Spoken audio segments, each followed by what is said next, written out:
noite, queridos irmãos e irmãs. É com muita alegria que virtualmente abrimos as portas da Sociedade Espírita Ponto de Luz, a fim de nos conectar com o plano maior. Na noite de hoje, teremos a explanação do nosso irmão Breno da Silva Júnior, o Breninho, da Sociedade Espírita Simão Pedro, da cidade de Alvorada. Nos é permitido mais uma oportunidade de adquirir conhecimentos acerca das reflexões desta doutrina tão esclarecedora e consoladora. O tema de hoje, como anteriormente divulgado, é resiliência e fé, fixando os ensinamentos através da vida de Cristo e nos trazendo passagens cheias de riqueza e aprendizados para a nossa evolução espiritual, intelectual e moral. Desde já, agradecemos a todos que estão conosco e vamos passar para a nossa prece inicial, dando continuidade aos trabalhos. Fechemos os nossos olhos, elevemos nosso pensamento com esperança em nossos corações. Neste momento, nos conectamos ao Pai Criador, ao Mestre Jesus, todos os anjos de luz, bem como Bezerra de Menezes, patrono da nossa Sociedade Espírita Ponto de Luz. Vamos juntos nos unir numa corrente de amor, paz e assim aproveitar a oportunidade que nos é dada de assimilar um pouco mais dos ensinamentos desta bendita doutrina que tanto nos ilumina e desta forma, num segundo momento, levar a mensagem edificante a todos aos quais temos a graça de conviver nesta vida. Se conosco, Mestre Jesus. Passamos agora a palavra ao Breno Júnior. Uma ótima reflexão a todos. Queridos irmãos, queridos amigos, que Jesus os mantenha em paz. Havia, há muitos séculos, numa terra seca e sem esperança, um homem muito estranho que vivia no deserto. Sua roupa era feita de pele de animal, parecendo uma túnica mal confeccionada, onde um lado era maior que o outro. Sua alimentação era mais estranha ainda, porque se compunha de insetos e da doçura do mel. Ele não conheceu as benesses do trigo. Sua barba era longa, cheia de espículas, seus cabelos revoltos. A sua pele seca e desidratada, fruto do sol intenso e da sórdida poeira. Parecia que o destino daquele homem já estava determinado. Ele morreria no deserto, os seus ossos seriam colocados em qualquer parte e nunca mais se ouviria falar dele. Mas aquele homem, como toda criatura humana, tinha um sonho. Mas o seu sonho era tão grandioso que lhe tirava a tranquilidade. Ele sonhava com alguém que viria após ele e colocaria para a humanidade os aspectos morais na sua maior pureza. O tempo foi passando e aquele homem no deserto, dia a dia, pensava naquele que viria após. Num determinado momento, aquele homem deixa de sonhar, sai daquele deserto árido e vai para a beira de um rio. Era de se esperar para aquele homem que tivera longo período só, que ele tivesse alguma dificuldade em se comunicar, mas não ocorria isso com ele. O seu verbo era contagiante, e quando ele falava com alguém, com aquele que viria após ele, grande multidão iria ouvi-lo, multidão da Galileia. Dia após dia, aquele homem então falava daquele que viria. até que num determinado momento ele criou um simbolismo de alto teor psicológico. Ele imergia as pessoas na água e quando elas saíam de lá, elas estavam renovadas para a vida, elas nasciam novamente. Aquele simbolismo ele chamou de batismo. Aquele era João, aquele que batizava, João o Batista, que viera antecedendo a vinda do Mestre e veio anunciá-lo. Dia após dia, então, ele está à beira do Rio Jordão, grande multidão vem ouvi-lo. Quando, num determinado momento, ele vai fazer uma reflexão bastante interessante sobre como ele reconheceria quando Cristo chegasse. Será que, diferentemente dele, João, o Cristo veria acompanhado de um exército? Será que, diferentemente dele, João, o Cristo veria com roupas tecidas em fios de ouro? Ele não sabia. E ele anunciava, então, a vinda do Rabi. Quando, num determinado dia, muito semelhante a outros dias todos, ele estava lá anunciando a vinda de Jesus. Quando alguém muito semelhante a todos aqueles que ali se encontravam começa a se aproximar, pede licença para um, sorri para um segundo, toca o ombro de um terceiro e vai se aproximando de João, que estava lá anunciando a vinda do Messias. Quando este homem cruza com os olhos de João, este percebe que está em presença do Cristo. Vai dizer o evangelista Mateus que as vias internas da sensibilidade de João fazem com que ele perceba a presença do Cristo. Ele tem ímpetos de se ajoelhar perante o Mestre, mas Jesus vai orientá-lo dizendo que as tradições do Antigo Testamento devem ser validadas naquele momento, ou seja, que ele, o Cristo, também deveria ser batizado. João batiza o Messias, encerra a sua missão e Jesus, dali adiante, vai nos deixar aquela lição de uma luz para toda a humanidade. Lição rápida, uma missão rápida de 3 anos aproximadamente.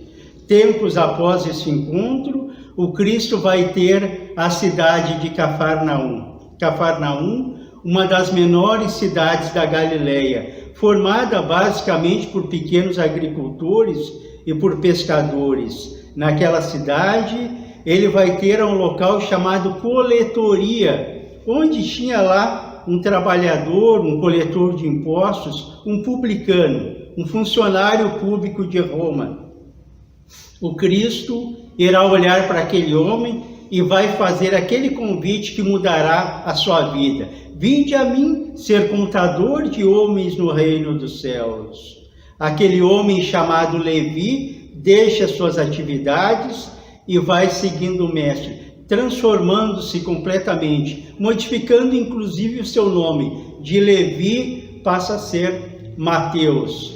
O Cristo vai para a orla daquela cidade, onde encontra aqueles 2 irmãos pescadores, Simão Pedro e André, que estão envoltos no seu trabalho de pesca. Para eles, o Cristo vai dizer: vinde a mim ser pescadores de homens no reino dos céus. Mais adiante, ele irá fazer o convite para aqueles 2 mais jovens do seu apostolado, Tiago e João. Aqueles deixam seu trabalho igualmente de pesca e vão seguir o Mestre. Mais adiante, ele faz o convite para Filipe. E para Filipe ele simplesmente diz: segue-me. E Filipe deixa seu trabalho para fazer parte desse grupo dos primeiros seguidores do Mestre. O tempo passa rapidamente. O Cristo deixa o seu exemplo de amor à humanidade, o seu evangelho, e ao finalzinho da sua missão vai contar Humberto de Campos, através da mediunidade de Francisco Cândido Xavier, num livro extraordinário chamado Boa Nova, que ao finalzinho da sua missão ele está lá no Gólgota sendo crucificado, muitas mulheres presentes naquele momento, e bem à sua frente está a sua mãezinha Maria, ao lado de João, o evangelista. E ela, conta Humberto de Campos, vai relembrar toda a vida do seu filho. Ela, com o coração partido, chorando naquele momento, irá fazer a lembrança de todos os acontecimentos do seu filho que está ali na cruz. Ela lembra de quando ele nasce, ela querendo que o menino fosse abençoado, vai levá-lo ao templo de Jerusalém. Lá no templo, um grande religioso chamado Simeão pega aquele menino nos seus braços e ele, Simeão, com quase 90 anos de idade, barbas longas no rosto, ele pega aquele menino e irá dizer: tantos e tantos profetas anunciaram a vinda do Salvador, agora eu estou aqui com ele nos meus braços. E chora. Vai lembrar ela também que ele, o Cristo, era a alegria daquele lar, correndo aquela criança pela casa. E mais vai lembrar ela igualmente, com ele, com 10, 11 anos, era comum ela procurá-lo em casa, não encontrando, vai na estrada mais próxima. E está lá aquele pequenininho falando com as pessoas que passavam por aquele local, orientando os malfeitores da região. Mas vai igualmente ela lembrar daquele adolescente, tão diferente de tantos adolescentes, ele já com 14, 15 anos, e a sua mãe muito preocupada com o seu futuro, ela vai até o templo de Jerusalém pedir uma colocação, um trabalho para o seu filho. Era um menino inteligente, certamente haveria um trabalho para ele lá, já que à época o templo de Jerusalém contava em torno de 1000 funcionários. Quando ela retorna para casa, o Cristo está ali, na entrada de casa, aguardando a sua chegada. E ele olha para ela e vai dizer: mãe, acaso não percebes a minha aproximação com Deus? Ele sabia onde ela tinha ido. E ela, querendo se justificar, irá dizer: eu só estava preocupado com teu futuro. Mãe, a partir de amanhã eu vou trabalhar na carpintaria com meu pai. A partir do dia seguinte, era muito comum ver o Cristo envolto lá trabalhando com seu pai, nas tábuas, martelo, serrote, sendo a alegria daquele ambiente de trabalho, porque ele sempre tinha uma palavra de estímulo para um, sempre tinha uma consolação para um outro, sempre tinha um sorriso a todos. O tempo foi passando, e ela, Maria, irá recordar dias antes, quando ele chega em Jerusalém para aquela última Páscoa. Ele chega e logo em seguida ele irá se reunir com seus apóstolos para aquele momento que Humberto de Campos, lá na Boa Nova, através de Francisco Cândido Xavier, vai chamar de a Santa Ceia. É aquele momento em que o Cristo então reúne os seus apóstolos num tom de despedidas para as últimas orientações. E ele está orientando, inclusive, lembrando, de que oportunamente o Consolador prometido, chegará à Terra através da doutrina espírita. Quando ele está orientando, ele vai dar um recado direto a Judas. Dirá o Cristo: alguém entre vós irá me trair.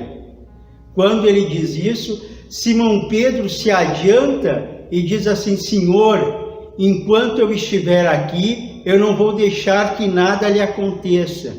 Porque dizem os biógrafos de Simão Pedro que ele tomou a si a tarefa de ser o guarda-costas do Cristo. Diz esses biógrafos que Simão Pedro era um homem alto, um homem forte, e tomou em si, assim então, a tarefa de proteger o Mestre, como se ele necessitasse dessa proteção.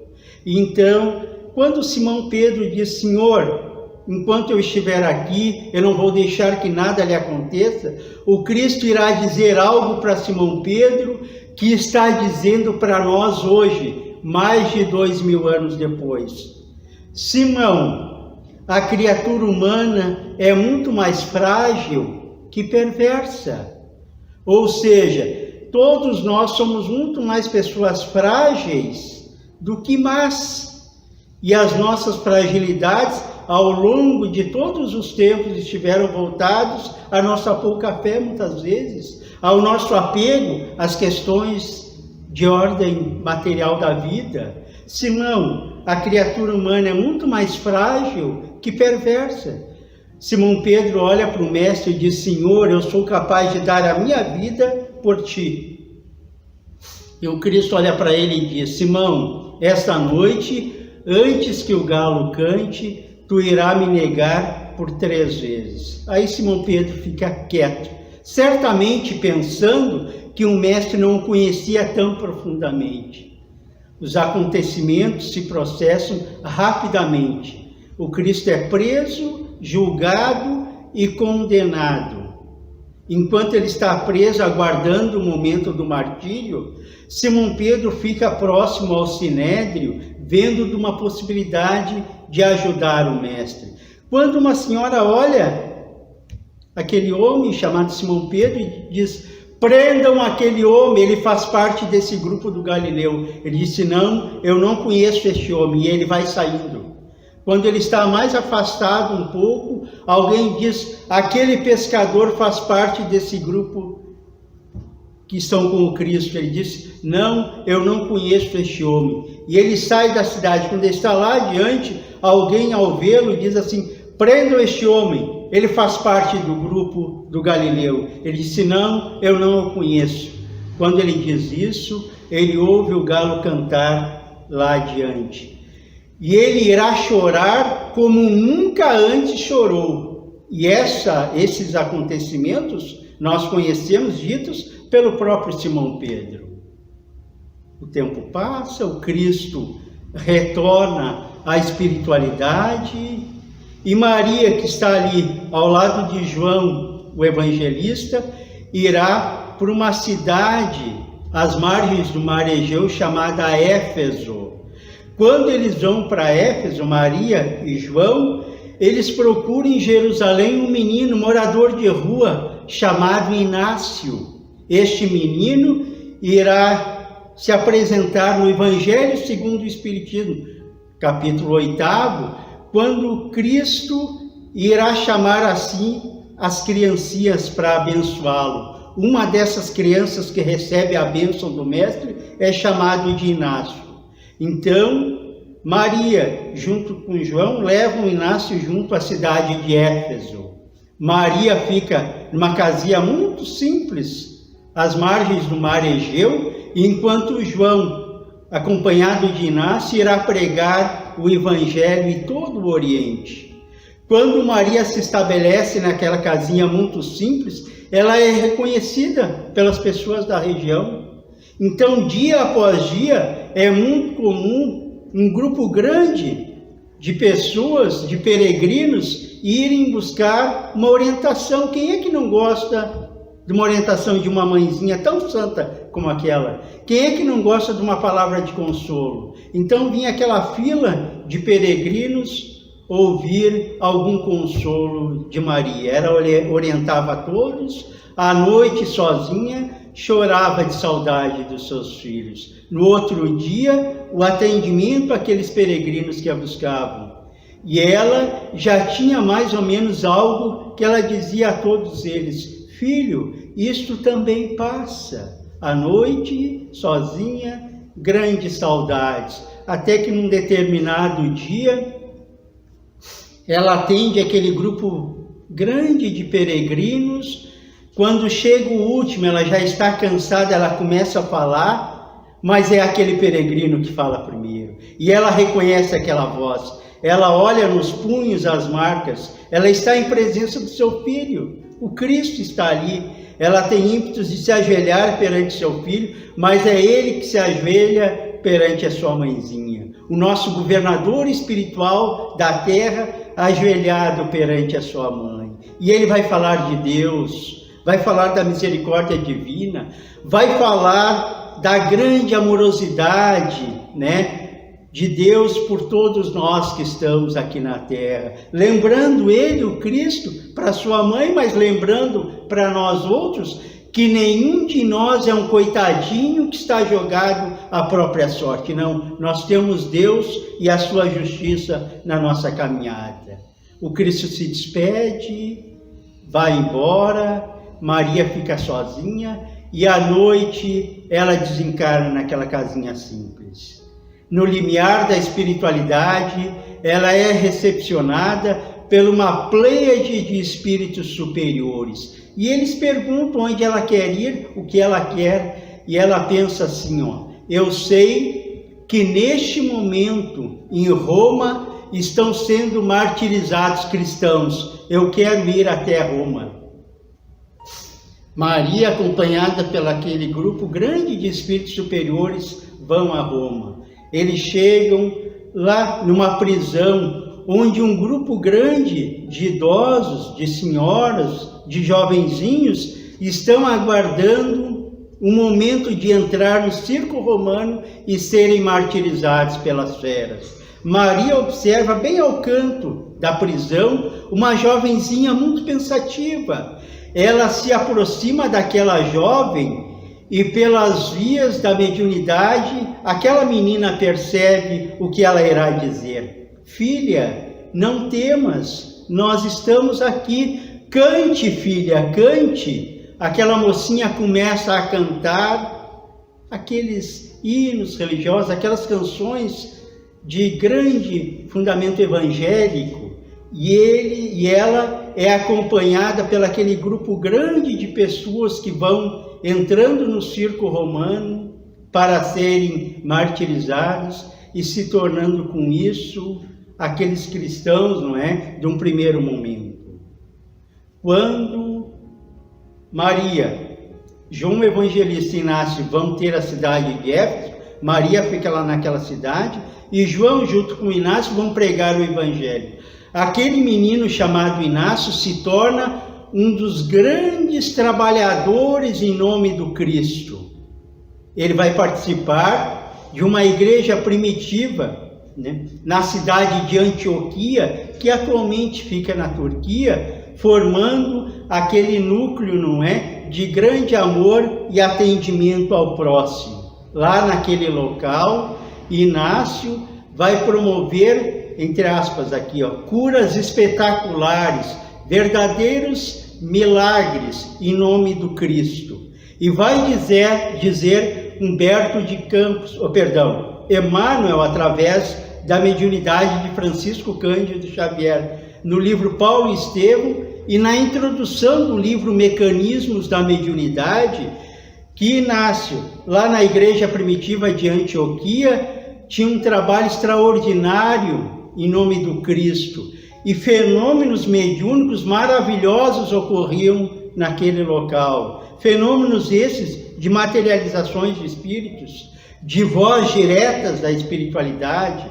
Então, Inácio se torna um desses grandes trabalhadores. No ano de 65, quando recrudesce a perseguição aos cristãos, Inácio é preso em Antioquia e é trazido para Roma para ser martirizado. E ele, Inácio, vai estar junto com esse grupo que eu referi há pouco, que entra cantando no circo romano para ser martirizado. Inácio está junto. Quando eles entram no circo romano, Inácio começa a pensar naquele mestre que ele ama tão profundamente. Ele começa a pensar, ele se ajoelha e começa a chorar. A sua prece é tão sentida que a emoção toma conta dele. Então, naquele momento, ele fecha os olhos e ele percebe as feras martirizando aqueles cristãos. Quando, minutos depois, ele abre os olhos, ele vai ficar perplexo, porque grande multidão está observando aquela cena daquelas feras próximo a Inácio, sem atingi-lo. Ele, então, perplexo, fica olhando para aquela cena, quando o imperador romano que está presente, aquele acontecimento, ele pergunta: quem é aquele que nem as feras atacam? E alguém responde: aquele é Inácio, o feiticeiro de Antioquia. E daí o imperador, manda um soldado romano ir lá e martirizá-lo. O soldado vai, retira o coração de Inácio com uma espada. Ele imediatamente retorna à espiritualidade e tem um encontro amoroso com o mestre naquele momento. E os médiuns videntes, quando percebem a figura desse grande trabalhador do Cristo chamado Inácio, veem que do seu peito jorra um verdadeiro sol de luminosidade, mostrando a grandiosidade daquele homem que seguiu o mestre. O convite da doutrina espírita, vivenciado os postulados do Evangelho do Mestre, é o mesmo convite feito ao longo dos tempos, para que efetivamente nós possamos praticar, vivenciar este Evangelho do Mestre para a nossa própria transformação. Especialmente nesses momentos tão desafiadores que todos nós passamos aqui na Terra, é o momento de nós buscarmos no Evangelho do Mestre aquele lenitivo de paz, de tranquilidade para a nossa vida. E Allan Kardec, o ícone da codificação espírita, irá relembrar para nós esta importância da vivência do Evangelho do Mestre, num livro maravilhoso chamado Viagem Espírita de 1862 e outras viagens de Kardec.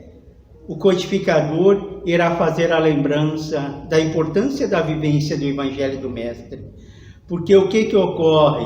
Quando da codificação da doutrina espírita, especialmente a partir do ano de 1860, era comum nós vermos Kardec viajando ao interior da França, a países próximos à própria França, países próximos, onde Kardec ia verificar como estava a propagação da própria doutrina espírita. E no ano de 1862, Kardec faz viagens a 20 cidades do interior da França. E no dia 25 de setembro de 1862, ele está na cidade de Lyon. Aquela data é significativa para o codificador da doutrina, porque ele está na sua terra natal. Lyon, uma das maiores cidades da França, distante em torno de 450 quilômetros de Paris. E naquela noite, Allan Kardec, a convite dos espíritas daquela região, irá fazer uma palestra.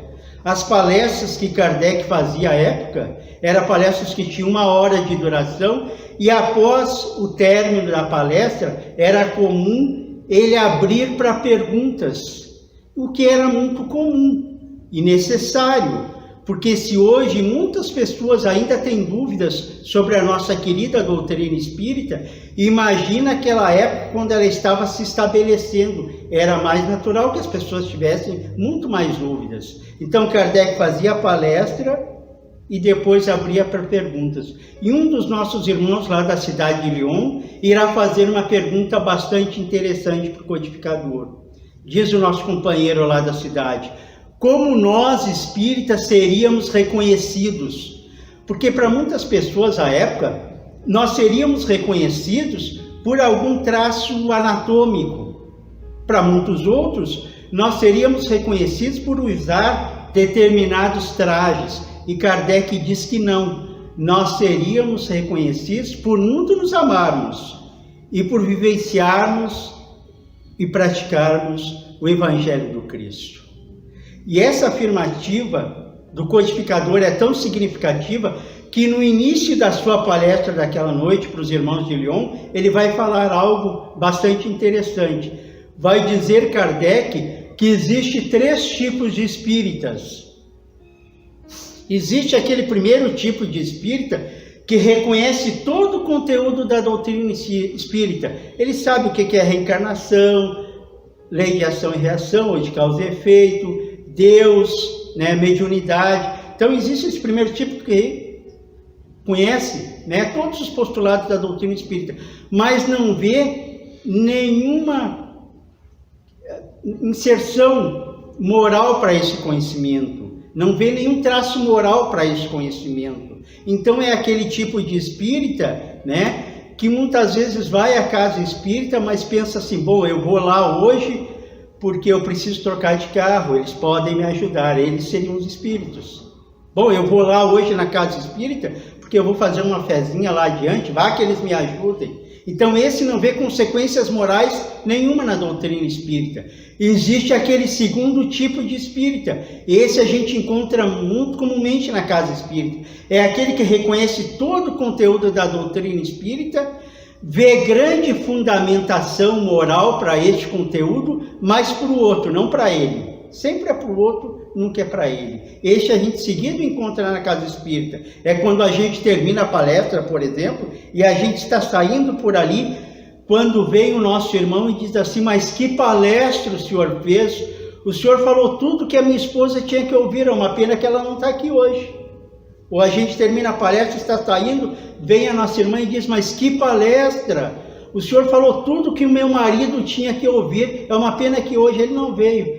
Parece que esse segundo tipo, né, ele nunca está no centro espírita. Parece que ele nunca ouve o que a gente tem para falar. E às vezes a gente está fazendo a palestra, a gente vê alguém tocar no outro assim, ó, ele está falando para ti. Sempre é para o outro, nunca é para ele.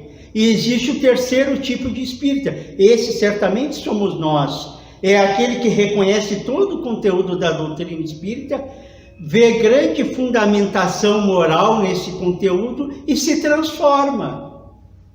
Se transforma. E necessariamente nós temos que nos transformar. Porque vai dizer Kardec, quando ele referia esses 3 tipos de espíritas, ele vai dizer assim, ó, e ele usa uma palavrinha que eu gosto muito. Esse tipo de espírita é aquele que tem que se apropriar do conteúdo espírita, tem que se apropriar, né? Adepto esclarecido, vai dizer ele mais adiante. Esse tem que ser o adepto esclarecido, porque muitas vezes aquele que vem à casa espírita, ou até aquele que já está em estudo na doutrina, é aquele que muitas vezes tem grandes condições intelectuais, quer dizer, compreende o conteúdo da doutrina espírita, mas não deixa esse conteúdo chegar na sua emoção. Ou seja, é aquele que tem a cabeça cheia de ensinamentos e muito pouco em transformação. E esse conteúdo da doutrina espírita, ele vai nos transformar quando ele toca no nosso intelecto, na nossa parte cognitiva, e vem em seguida para a nossa emoção. Daí ele nos transforma. E tem que transformar. Ou seja, no momento em que nós entramos na casa espírita, necessariamente nós temos que ser pessoas diferentes quando nós saímos dela. É como diz um companheiro nosso, da nossa casa espírita, ele diz assim, ó, nós temos que entrar na doutrina espírita, depois a doutrina espírita entra em nós e depois ela sai de nós através dos nossos atos modificados, através da nossa amorosidade, através da nossa transformação. Porque a doutrina espírita não é o objetivo a ser chegado, o objetivo é o Cristo. A doutrina espírita é o caminho. Nós estamos numa trajetória, num caminho, para chegar lá adiante no objetivo que é o Cristo.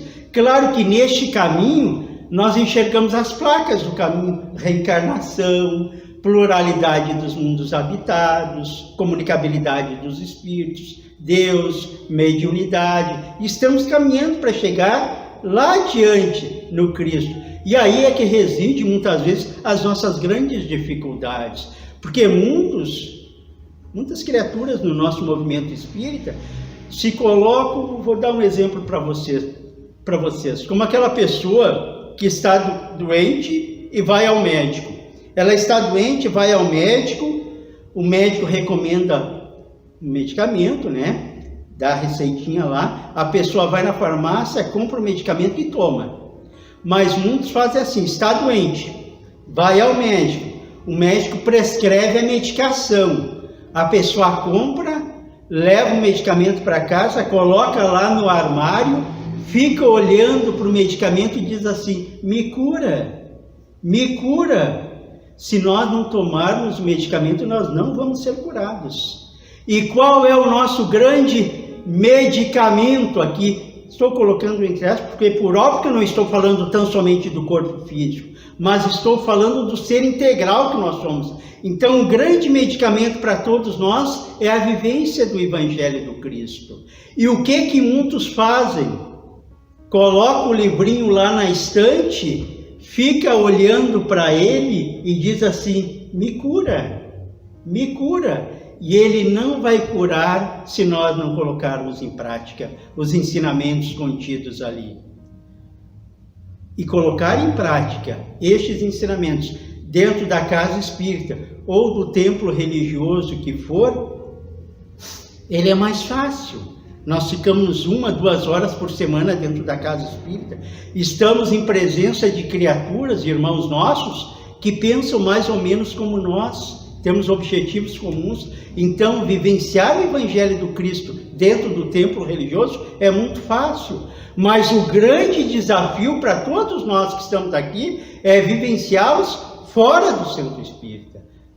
Na nossa sociedade, vivenciá-lo dentro dos nossos lares, aí está a grande oportunidade que Deus está nos dando para dentro da vivência em sociedade, nós exemplificarmos aquilo que estamos buscando dentro do Evangelho do Mestre. Muita paz a todos.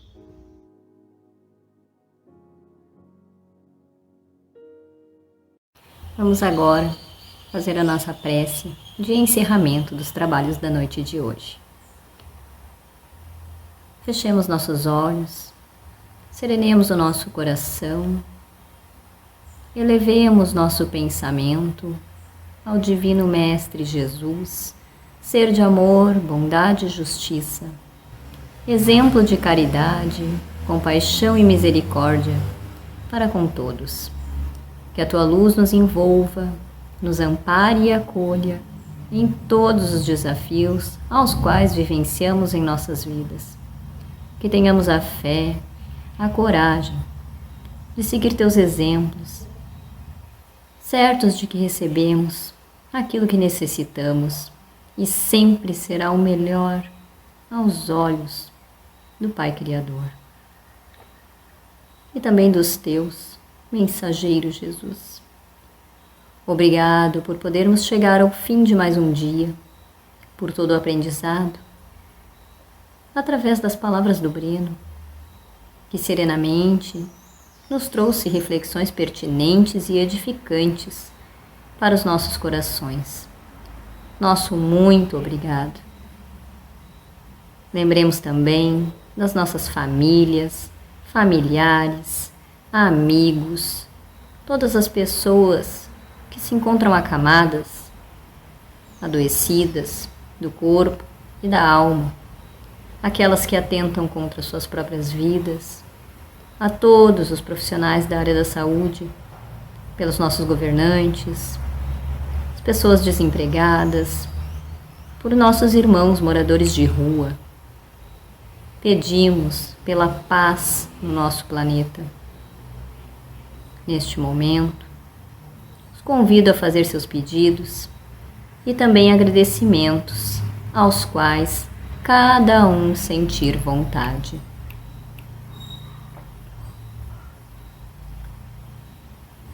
Que tenhamos todos uma noite na presença do nosso anjo guardião, nosso fiel escudeiro, enviado por nosso Pai, que é Deus, a fim de nos amparar e intuir nesta trajetória terrena. Até a próxima semana. Amor, paz e luz a todos os irmãos e irmãs em Cristo. Gratidão. Um abraço fraterno de toda a família Ponto de Luz, dos trabalhadores voluntários dessa seara de amor. Uma boa noite.